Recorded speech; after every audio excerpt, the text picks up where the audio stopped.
بسم اللہ الرحمن الرحیم۔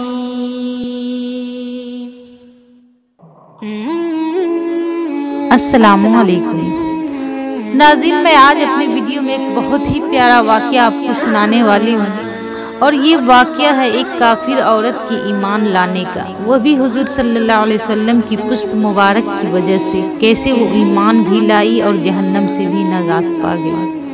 تو چلیے ویڈیو شروع کرتے ہیں۔ حضور صلی اللہ علیہ وسلم نے جب مکہ فتح کیا تو ایک روز ایک کافر عورت کی دیوار سے اپنی پیٹھ مبارک لگا کر کھڑے ہو گئے اور اپنے اصحاب سے باتیں فرمانے لگے۔ جب سرکار نے اس عورت کی دیوار سے تکیہ لگا کر کھڑے ہو گئے تو وہ عورت بے حد پریشان ہو گئی اور سوچنے لگی کہ اگر میں محمد کی آواز بھی سن لوں تو مجھے اپنے دین سے فوراً پھرنا ہوگا، اور وہ خوف خدا سے ڈرنے لگی اور فوراً اٹھی اور دروازہ بند کرنے لگی۔ اس وقت اسے یہی صحیح لگا تو اچانک غیب سے ایک آواز آئی کہ اے عورت، یہ گھر تمہارا ہے لیکن محمد ہمارا ہے، اور ہم تمہیں مایوس نہیں کریں گے اور تمہارا بدلہ یوں چکاتے ہیں کہ ہم نے تمہیں جہنم سے آزاد کر دیا، کیونکہ تیرے گھر سے ہمارے محمد کا پشت مبارک لگا ہے، تو ہم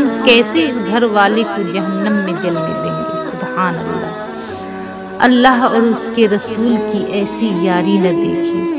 جب اس عورت نے غیب کی یہ آواز سنی تو آنکھوں سے آنسو جاری ہو گئے اور فوراً اپنے گھر سے نکل آئی اور خیر البشر سے یہ کہنے لگی کہ اے کملی والے، میرے دل کے تالے کو اب کھول ڈال اور مجھے فوراً کلمہ پڑھا کر ایمان کی دولت سے سرفراز فرما، اور فوراً کلمہ پڑھ کر مسلمان ہو گئی۔ سبحان اللہ۔ تو دوستو، دیکھا آپ نے کہ حضور کی پشت مبارک کی برکت کا یہ عالم ہے، تو حضور کے جسم سے جس کا بھی جسم لگا ہوگا اس کا کیا عالم ہوگا، وہ اللہ ہی بہتر جانے۔ اے اللہ، ہم گنہگار بندوں کو معاف فرما اور ہمیں بھی حضور صلی اللہ علیہ وسلم کی دیدار نصیب فرما، آمین۔ السلام علیکم۔ دوستو، آپ کو اگر ہمارا یہ ویڈیو اچھا لگا تو پلیز ہمارے چینل کو ضرور سبسکرائب کریں۔ السلام علیکم، شکریہ۔